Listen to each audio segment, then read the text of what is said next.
কার number? বাবা, তুইও প্রেম করছিস? থাম, লাগাচ্ছি। হ্যালো, কে? কালকে বৃষ্টির জন্য যাদের বাড়িতে আশ্রয় নিয়েছিলেন না, আমি সেই বলছি। সত্যি বলছো? বলছি তুমি আমার চিঠিটা পড়েছো? হ্যাঁ, পড়েছি বলেই তো ফোন করছি। না হলে তোমার নাম্বার কোথায় পাবো? ওই চিঠির উত্তরটা তো এখনো দিলে না। হ্যাঁ, আমিও তোমাকে অনেক ভালোবাসি, কিন্তু একটা প্রবলেম আছে।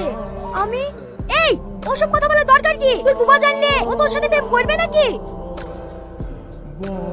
তোর কথা মানছি, মিথ্যা কথা বলা ঠিক না, কিন্তু ও যদি সত্যিটা জানে তুই বুবা, তাহলে যে তোর সাথে আর প্রেমই করবে না। শোন, তুই তো ওকে প্রথম দেখাতেই ভালোবেসে ফেলেছি।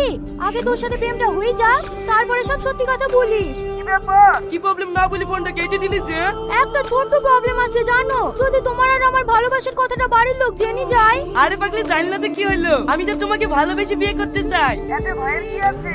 তুমি কি আমাকে বিয়ে করবে না? হ্যাঁ হ্যাঁ, অবশ্যই করব। চলো না আমরা একদিন দেখা করি। না না, এখন না, আমরা এই কিছুদিন পরেই দেখা করি। রাখছি।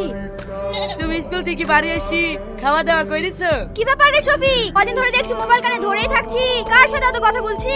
আমার একটা বন্ধু। বন্ধু বললে হবে? ওরকম সময় আমরাও পার করে এসছি। মেয়েটাকে তাই বল। সেই এক সপ্তাহ আগে তোমাকে একটা মেয়ের কথা বলেছিল না, সেই মেয়েটা।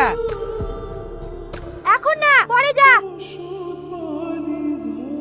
তোর কথা শুনতে মন গেলে তো হবে না, আমি এখন ব্যস্ত আছি, পরে আসিস, যা। একটা কথা বলবো তোমাকে।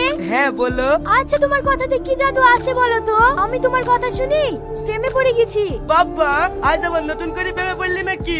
না না, সেরকম না। জানো, আমি যতই তোমার সঙ্গে কথা বলছি, আমি ততই তোমার প্রেমে ডুবে যাচ্ছি। হ্যাঁ।